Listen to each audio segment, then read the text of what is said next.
Hello，大家好啊！今日咧就嚟到我區探本視頻第3集啦。今日好開心就請到東半山嘅同事 Ellie，咁你可以介紹一下自己先。Hello，大家好啊！我係 Ellie 啊，我係主要負責東半山啦、跑馬地啊、渣甸山、大坑道呢一區嘅。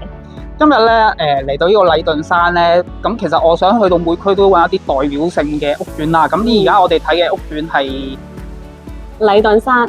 咁跑馬地呢個地段啦，咁顧名思義啦，就應該可以望到跑馬地。我想問下咧，陣間我哋嗰個睇嘅單位咧，會唔會望到一個好靚嘅馬場景㗎？當然啦，我哋嚟緊都會睇呢一個單位咧，就係1128尺嘅。咁佢主要嘅景觀都係望翻跑馬地嘅馬場景觀嘅。好，咁就大家期待一下啦。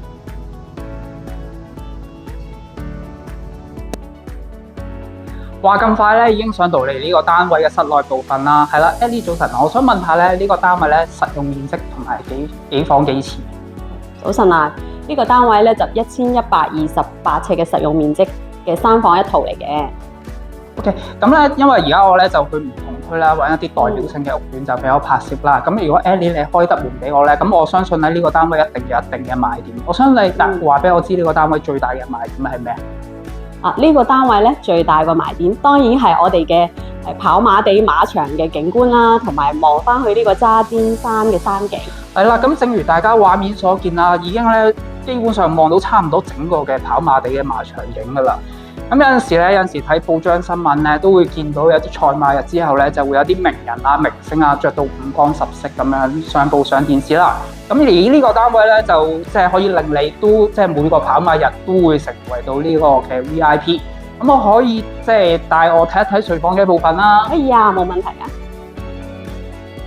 而家我哋沿住走廊咧，就 Ellie 會帶我哋睇下睡房嘅部分。我想由主人房睇起先，我帶我過去嗰度睇一睇。咁呢度咧就係一個主人房嚟嘅，咁佢呢度都做好晒呢個衣櫃啦。咁佢呢度咧係可以做到3邊落床啦。咁呢一邊咧就係主人套房嘅洗手間，咁都係有窗嘅。同埋都好乾淨企理啦。咁而主人房亦都係乾廁，亦有浴室寶。咁當然啦，呢個單位最大嘅賣點啦，莫過於佢馬場景啦。所以主人房咧，絕對咧係會望原來咧主人房嘅部分咧係可以望到較多嘅馬場景嘅，基本上係比頭先客飯廳嗰個景觀係再一覽無遺嘅。冇錯，呢個景觀係非常之開揚嘅。OK， 咁睇完主人房，我想睇下其他2間睡房嘅部分。好，唔該 Ellie， 咁可以睇下介紹我睇邊間先。好啊，咁呢一間咧之前個業主咧就用咗嚟做呢個書房啦。咁可能之前疫情期間啦，咁都可以自己喺屋企辦公啦。咁同樣呢間房咧都係望翻呢個跑馬地嘅馬場景觀嘅。係啦，咁大家咧，即係有陣時即係 work from home 嘅時候咧，或者做嘢嘅時候咧，即係望住呢個咁靚嘅景觀咧，我諗個思維啊、個轉數咧，各方面都會快啲嘅。同埋我見咧，即係個收納量都幾多啦。如果咧，即係你自己唔攞嚟做書房或者衣帽間，改翻成為一間睡房都絕對冇問題嘅。好，咁我哋請再帶我去下一個睡房咯。好啊，好，再嚟到另外一間睡房嘅部分。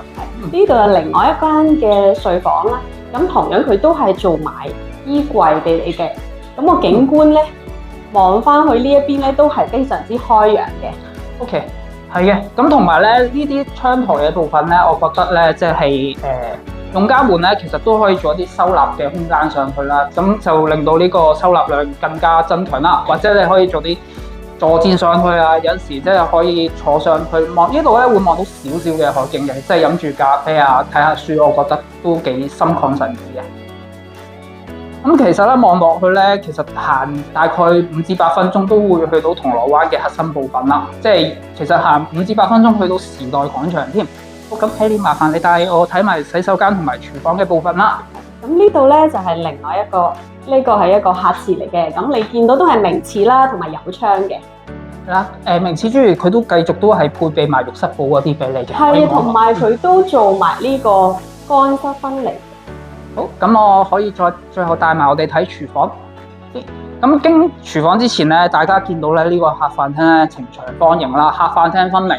咁飯廳嘅部分咧，我覺得咧擺張圓形餐桌喺度咧，即係俾8至10個人食飯，其實都 OK， 綽綽有餘噶啦。冇錯。好，咁我都想睇埋廚房嘅部分，麻煩 Ellie 啊。廚房緊隨我做一個半玻璃門嘅設計。好，咁大家可以見到呢個廚房佢嘅最特別之處咧，係呢度有2個窗嘅。咁好少見到有廚房，依家好多廚房都係冇窗噶嘛。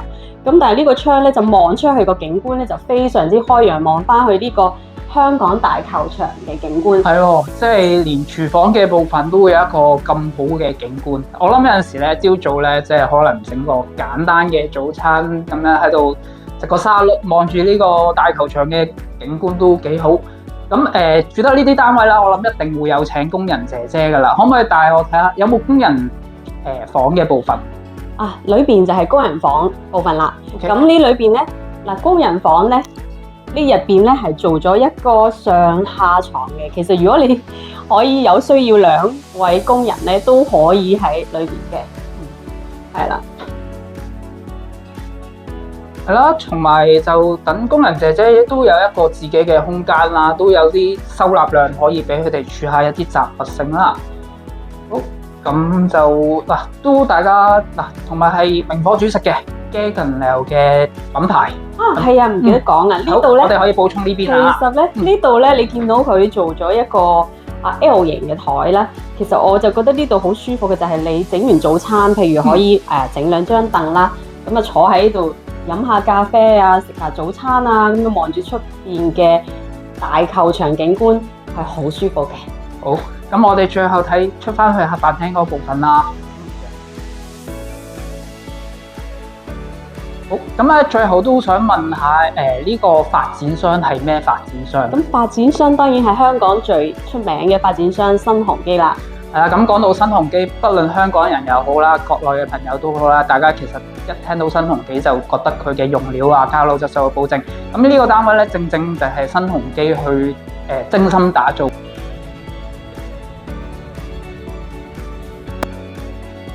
係啦，咁正如大家以前睇我嘅一啲外區探訪視頻啦，去到影片最後咧，我都會同當區嘅同事做一個簡單嘅訪問環節啦。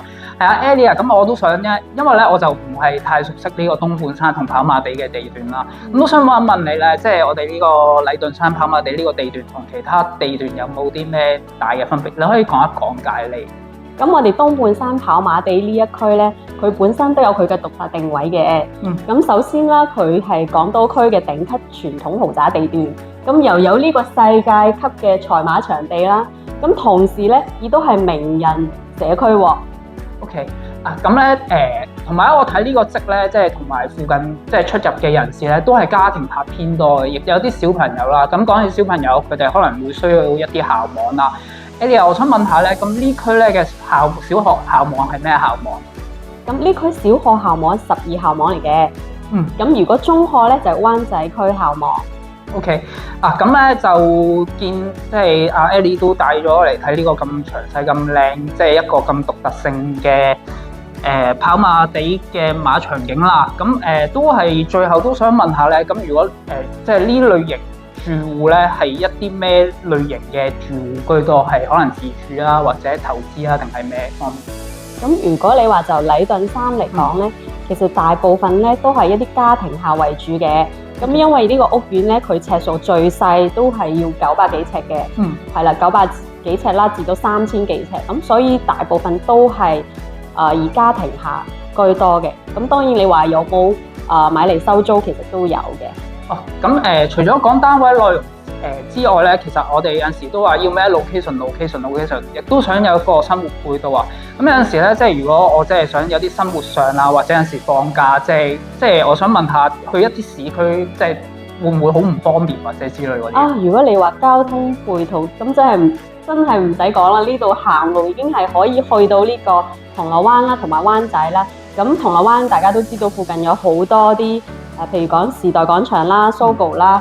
即係購物啊、食嘢啊，都好方便嘅。OK，咁聽 Ellie 介紹完咧，即係除咗呢個開則啊、發展商啊、即係住戶啊、校網啊、生活配套、交通方面，其實我都覺得好優勝啊。咁都係啦，最後啦，如果大家即係對呢類即係對呢個東半山同跑馬地一帶嘅單位感興趣咧，即係可以隨時聯絡阿 Ellie 啦。咁就好多謝阿 Ellie 即係帶我上嚟睇一個咁靚仔嘅單位啦。冇客氣，千祈冇客氣。好啦，拜拜。